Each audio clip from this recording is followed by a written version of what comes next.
नमस्कार दोस्तों, मैं धर्मेंद्र सानी। मेरे यूट्यूब चैनल में एक बार फिर से आपका स्वागत है। आइए मैं आपके लिए एक प्रश्न लेकर आया हूँ। 2025 में पूछा गया था प्रश्न, 2024 में पूछा गया था प्रश्न। तो बहुत इंपॉर्टेंट प्रश्न है। देखिए सामने आपके चित्र बना हुआ है। कह रहा दिए गए परिपथ में धारा आई का मान ज्ञात कीजिए। यहाँ पे हमने आई बना लिया है। कह रहा परिपथ में धारा आई का अधिकतम मान बताइए। धारा का मान भी ज्ञात करना और धारा का अधिकतम मान कितना होगा। तो ये देखते हैं। देखिए यहाँ पे 3 सेल बना हुआ है। एक सेल ये है, एक सेल ये है, एक सेल ये है। सेल ई तीनों किस क्रम में है? श्रेणी क्रम में जुड़े हुए हैं।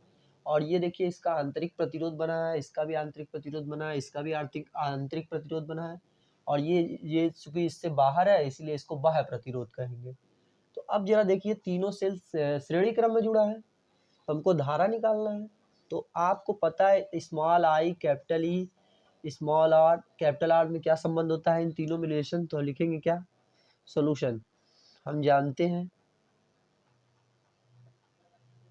कि क्या जानते हैं कि जो इस परिपथ में जो धारा क्या बहेगी, कैपिटल ई अपॉन में यहाँ हम डैश बना दे रहे हैं और यहाँ पे आर डैश बना दे रहे हैं। ई डैश क्या है? इन सभी सेल में जो लगे हुए बैटरी उनका योगफल होगा। आर क्या है? स्मॉल आर, जितने भी इसमें स्मॉल आर लगे हैं सबका योगफल बताएगा। तो हम इसको इक्वेशन नंबर 1 बना दे रहे हैं। और इसको देखिए हम यहाँ पे अब सॉल्व करते हैं। अब देखिए ई डैश निकालने के लिए हम लोग क्या करेंगे, ई डैश निकालने के लिए देखिए तीनों सीरीज में जुड़ा हुआ है। तो इसको सीरीज में जोड़ते हैं तो ये बैटरी में जब सीरीज में जुड़ता है तो तीनों जो है श्रेणी क्रम में सीधे सीधे जुड़ जाता है। तो ई जो होता है वो 3E के बराबर होता है। इसी तरह आपका देखिए जो स्मॉल आर है वो भी देखिए सीरीज में जुड़ा हुआ है। तो ये भी क्या होगा? उसी तरह होगा small r plus small r plus small r. तो यहाँ पे भी 1 2 3, तो ये भी 3R के बराबर हो जाएगा।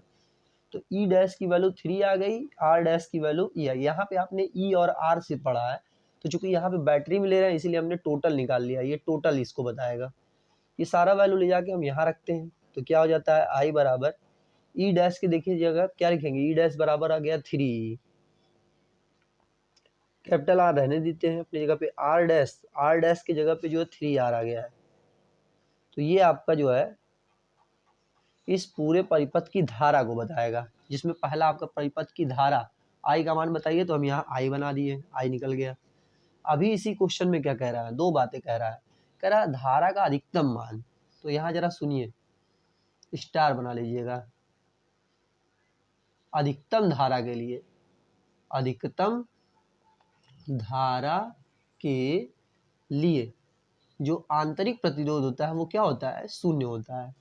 आप जानते रहिएगा आंतरिक प्रतिरोध का मान क्या होगा? शून्य होगा। तो आइए हम इस इक्वेशन में रख देते हैं, इक्वेशन नंबर 2 बना देते हैं। तो यहाँ पे समीकरण 2 से आइए, तो आइए मैक्स हो जाएगा। मैक्स का मतलब क्या? अधिकतम। तो यहाँ 3E अपॉन में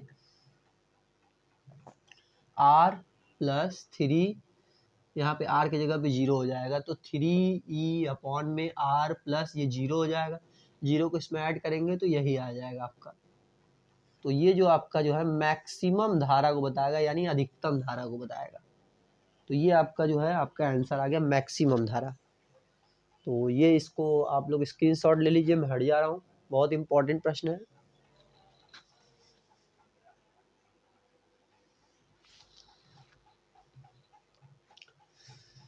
इसको आप लोग देख लीजिएगा, ये बहुत आसान सा प्रश्न है। ठीक है, आज के लिए इतना ही। धन्यवाद। अगर ये मेरा वीडियो पसंद आया ज़्यादा से ज़्यादा इसको शेयर करिए, लाइक करिए और इस पर कमेंट भी करिए अगर जो आपको नहीं समझ में आ रहा है तो। धन्यवाद।